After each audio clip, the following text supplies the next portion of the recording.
Hey everyone, in this video tutorial I'm going to show you how to make a favicon in Canva. Start with a square shaped template, and based on what you want your favicon to be about, go to Elements and find something related to the topic. I'm going to make a favicon for a bakery, so I'm going to look up a cake. For this, go to Elements and then type in whatever you need in the search bar and choose one that you think would look good in a smaller design even from afar. I'm going to choose this lemon bundt cake shape because I think it would look good. Then I'm going to add a circle shape to cover most of the square. Click the three dots and in layers send it backwards. I'm also going to change the color to match the main element better.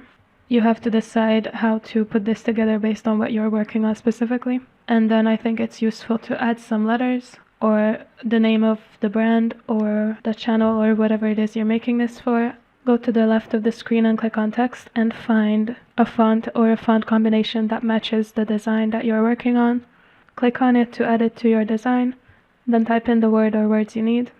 And once you're happy with the design, you can just click on share and download. Alright, this is how to make a favicon in Canva. I hope you found this tutorial useful. If you want to try out all premium Canva Pro features, you can claim your 30-day Canva Pro free trial by clicking the link in the description below. We also have a free Canva crash course ebook and a Canva monetization checklist that you can download for free as well. Last but not least, check out our YouTube channels for hundreds of other Canva video tutorials.